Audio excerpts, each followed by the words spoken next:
Ah, Ward. What a way to start off a video. Huh? I've been busy. Y'all probably noticed in the montage. Where did this come from, Kai? Yeah. I built this all off camera. And I wanted an elevator right here. I'm like, I'm not just going to walk in through a cave and go to an elevator. I'm like, I'm sure I'm going to want more stuff in here. So I built this right here. And I have plans for this later in this episode, but we'll get to that. So I built this elevator right here. Super fast, by the way. Let's go down here.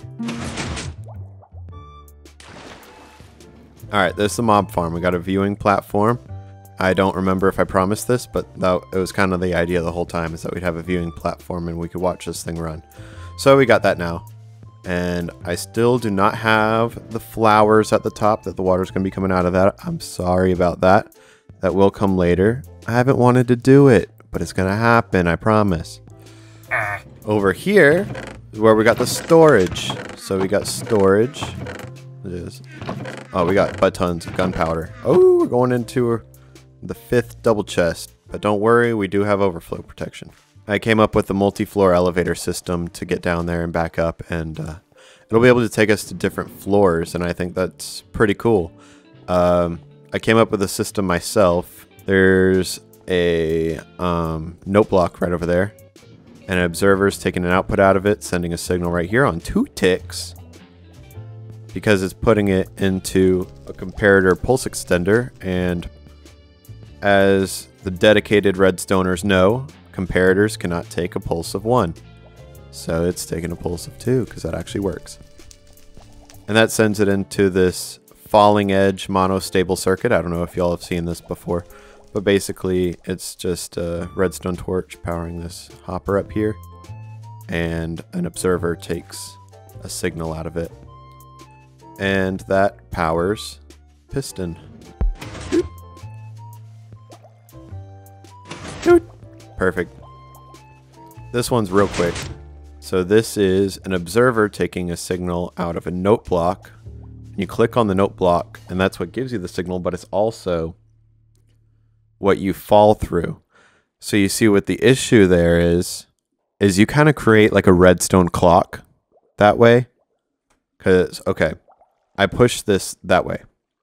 What happens? It activates the observer when it moves too. It's like do.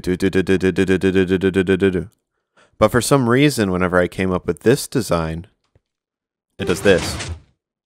So pretty cool elevator. Hopefully you got a good look at it. You can copy it for yourself. It's pretty cool. It's very fast.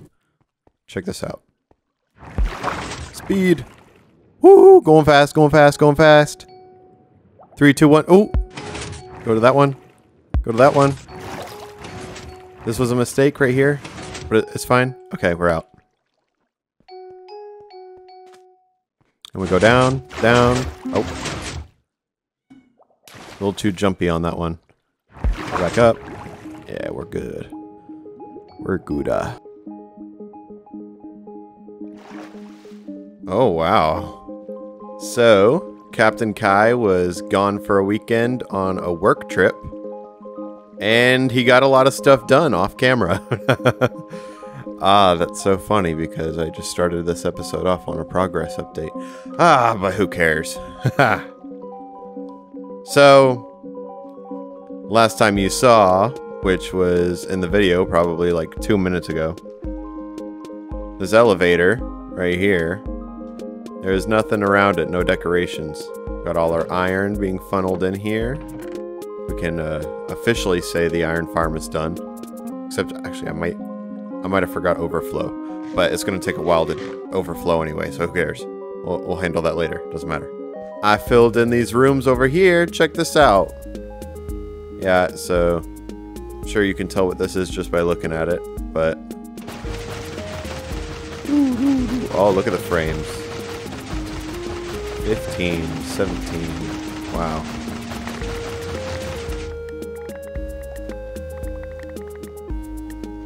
And I have manual storage. I didn't do anything automatic. I didn't feel like this kind of farm is worth it.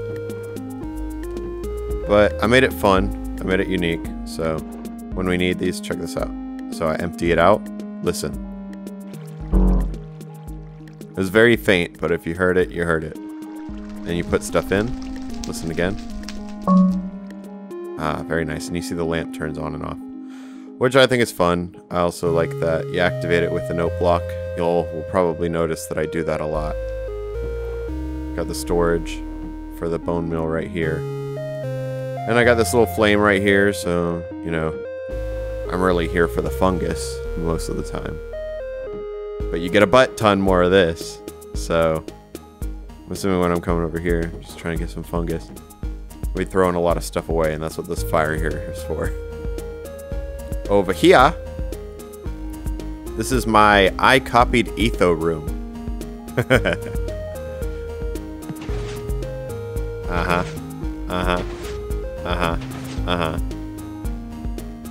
It's such a simple thing, but it's so satisfying. Yeah. I copied 2 of these things off of Etho's Hermitcraft Season 7. I didn't copy the redstone, but I copied the idea. Etho had a storage system for all of his non-stackable items, and I thought it'd be cool to have something like that here in my enchanting room. So I was watching this guy, Andrew's Tech MC. You can look him up. He's super cool. He comes up with really, really cool redstone ideas. And this is one of them. So he made a 1-wide tileable red coder.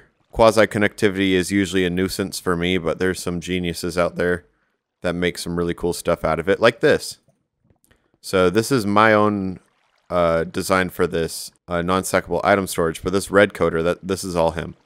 I couldn't explain to you how this works, but let's say, okay, I have like a signal of 7.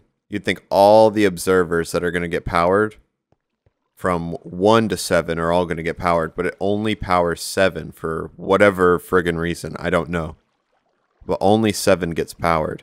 So what this thing does, similar to Ethos, so let's find protection.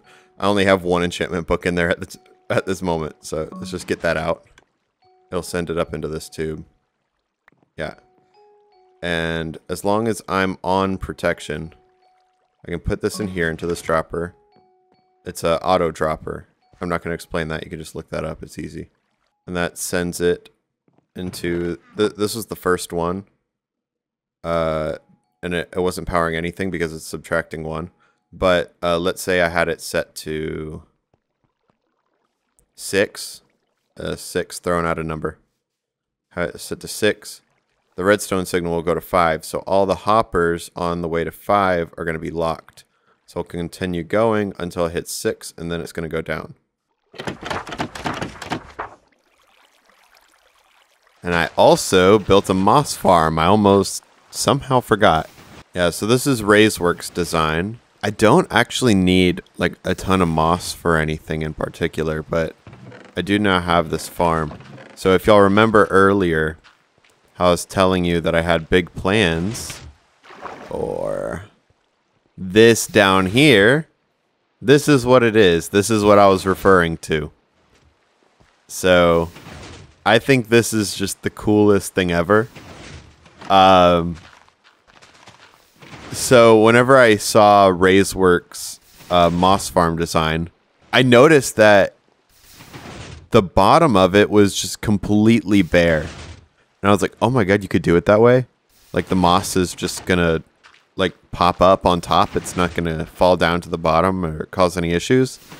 And after I saw that, I got so excited. And this is literally something that I had planned before I even started this world. Color changing ceiling. I think it's so fun. But look at this. So look, frame 21, 25, 32. Yeah. So it's not too good on the frames. So something that I had been planning to counter that issue. Time. That's a great way to start off anything. Time. Just say something really broad. And yeah, time. Time can be used in so many ways. So with this world, something I did that I don't think anybody knows about yet at this point. These bee farms only get set off at nighttime. So the bees, they come in here and they honey up their nests during the day, and then at night it cycles through, and then however long it takes for me to get completely annoyed by the dropper sounds, I come and sleep, and then we got a bunch of honey bottles in here. Something that I would think would be cool for this right here is imagine if we made this thing go off every time that it rains. So like right now, it would be on right now because it's raining. And I just think that'd be so cool. I think it would bring a lot of life to my world if you have things that go off at specific times. And later in this episode, I want to play around more with time. What I want to do is I want to hook this up with a weather detector. Weather detectors aren't a thing in Minecraft. We have daylight sensors. So I hook the system up to the moss farm. The way this works is you have a daylight sensor that's taking a signal of 6 out to this AND gate over here. And you have a night sensor taking a signal of 3. So let's say it was raining right now. This is on my survival world, so I can't just go / change weather to rain or whatever. But something unique about these times specifically, whenever it's raining, you get a signal output of 3 out of this sensor right here. With this right here, the daylight sensor, we're getting a signal 6.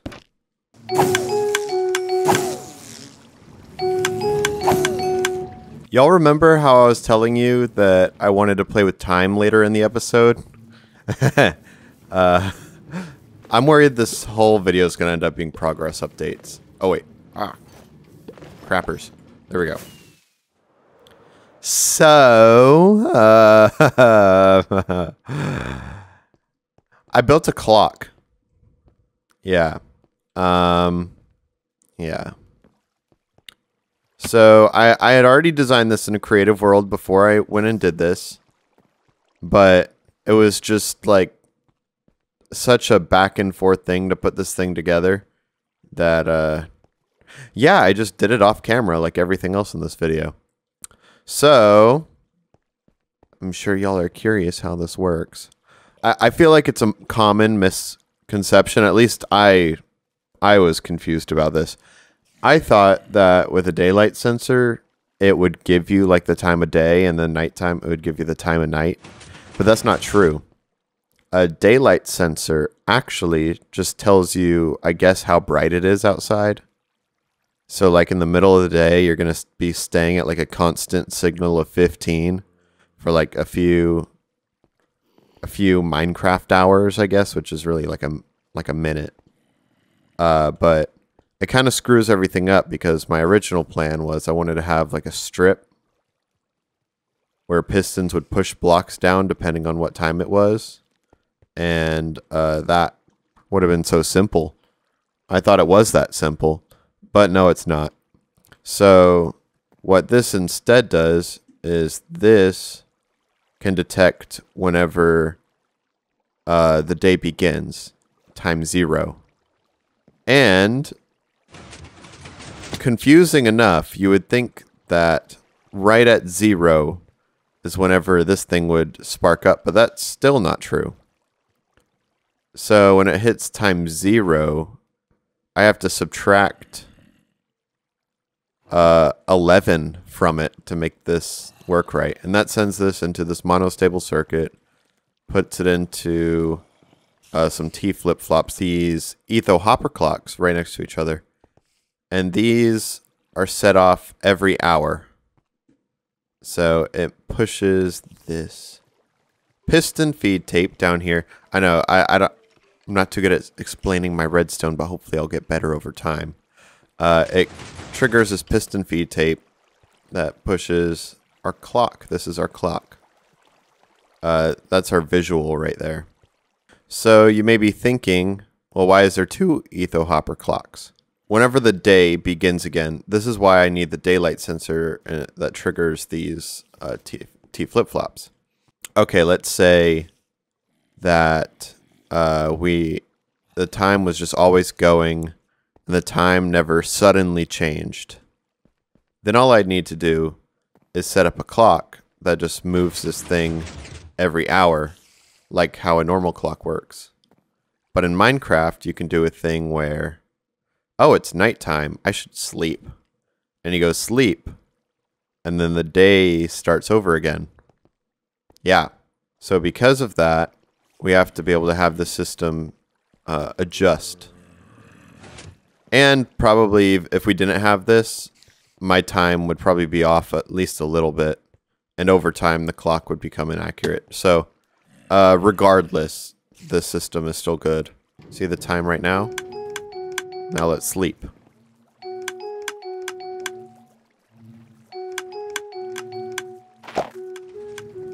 Alright, now let's watch. See? And it's at the correct time.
There's people in this game that they get a kick out of making something huge, making the biggest thing that whatever it is has ever existed, or the most efficient, or the most compact.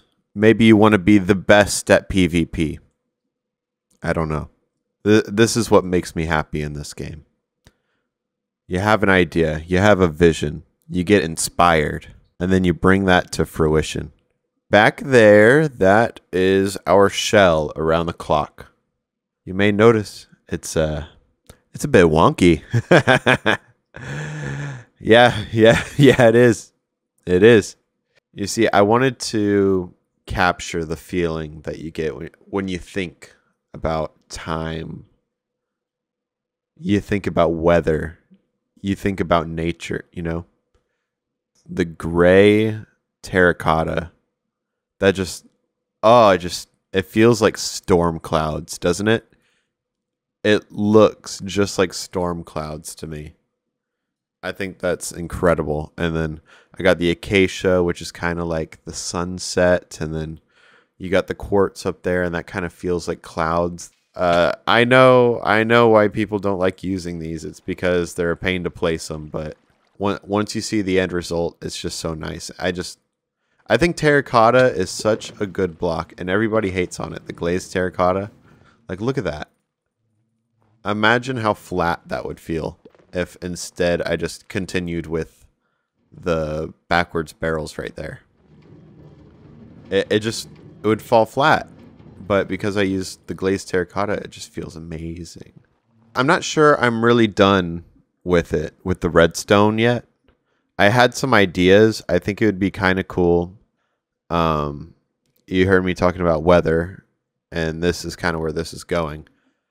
I I thought it would be cool if I had maybe like a tower, and it would have some kind of indicator to let you know that it was raining. Even if like obviously I know it's raining, but it's just my brain that's just like, how cool would it be if I just had like some kind of indicator like that? And then if it's storming, we could have like the swirling like lighthouse lights, kind of like an emergency kind of thing. I just think that would be so fun. It's so cool. I just love doing things that add life to your world. And also, furthermore, let's go back here. Something cool about the piston feed tape is I can pull a comparator output out from this top piston feed tape. So let's say that I wanted to have some farm go off at some certain time during the day, or just whatever redstone thing I got going on. I want it to go off at some certain time of the day. I can do that by hooking it up to this clock system. So I'm not sure what's going to be going on in the back yet, because I might be wanting to hook some stuff up back there with some comparators, taking some outputs out of composters. I think I'm going to leave the back open for now. I'm not one that's afraid to see some exposed redstone. Redstone is what makes me happy. It's not going to offend me to look at it. It may offend y'all, but me, I'm cool with it. I'm cool. Sometimes whenever I cover up redstone, I'm like, "Aw, the redstone looks so nice." You know what I mean? Yeah. Yeah, I'm a bit weird. Well, I think this episode has dragged on long enough. I got to work on my next episode. I could just keep doing this forever, so it's good to call it quits now, so that y'all don't go, "Where's the uploads? Where's the uploads?" It's coming. The uploads are coming. Sayonara, sea dogs.